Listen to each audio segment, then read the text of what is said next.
자, 화제의 사건, 사고 소식 이어서 전해드리도록 하겠습니다. 이동통신사 홈페이지를 해킹해서 380억 원을 빼돌린 총책, 태국에서 잡혀서 한국으로 송환이 됐습니다.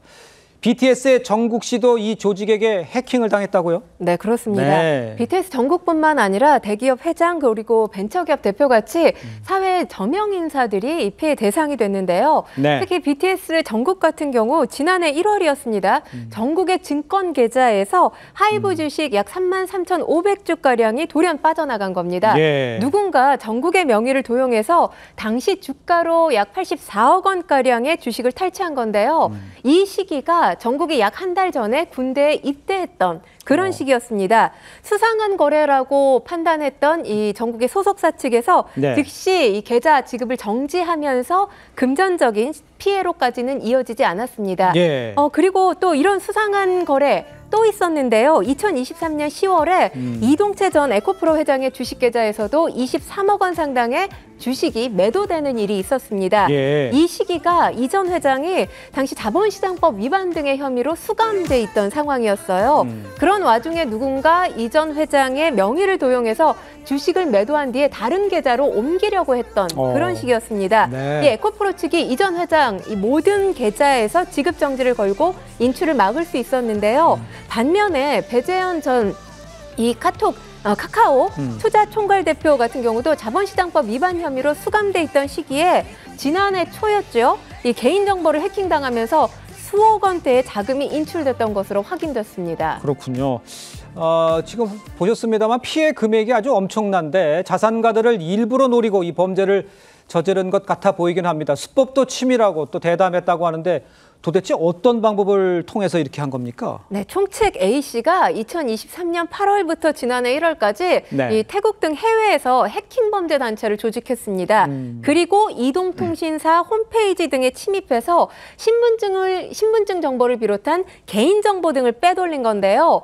이후에 이 피해자 명의로 알뜰폰을 무단 개통합니다. 그리고 휴대전화에 증권사 앱을 설치하고 공인인증서를 내려받는 방식 등으로 피해자들의 금융계좌 그리고 가상자산 계정에서 돈을 빼돌린 겁니다. 예. 이 해킹 조직이 피해자가 보유한 주식을 담보로 대출을 신청하기도 했고요. 또 다른 증권사에 계좌를 새로 만들어서 주식을 옮기는 대담한 수법을 쓰기도 한 것으로 전해지고 있습니다. 예. 또 계좌가 하나만 있으면 다른 금융기관에 보유하고 있는 계좌 이 모두를 찾아서 통합 거래를 할 수 있는 바로 이 오픈 뱅킹 서비스죠. 맞아요. 이게 예. 상당히 편리하기도 하지만 이 허점을 이용하기도 한 겁니다. 특히나 앞서 제가 말씀드렸던 세 사람의 사례 모두가 본인 자산이 인출된 걸 바로 알아차리기가 어려웠던 상황이잖아요. 이런 대상들을 노린 정황도 포착됐습니다. 그러니까 해킹을 해서 어느 한쪽 계좌만 뚫려도 전체 자기의 재산을 다 해킹할 수 있는 그런 상태가 될 수도 있다는 얘기군요. 네, 그렇습니다. 굉장히 위험한 이야기인데.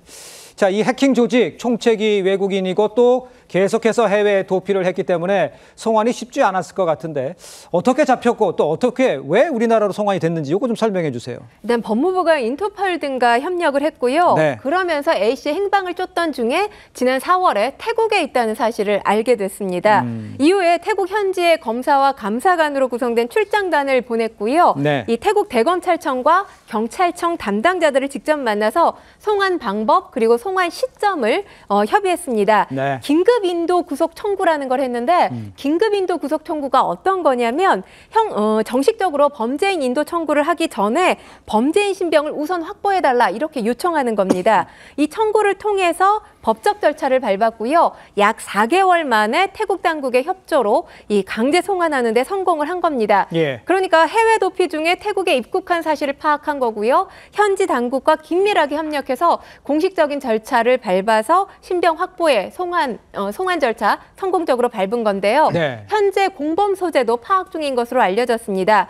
경찰은 피의자 조사와 압수물 분석 후에 구속영장을 신청한다는 방침이고요. 지금 사회적 파급력이 큰 사건인 만큼 엄정 수사하겠다는 입장입니다. 알겠습니다.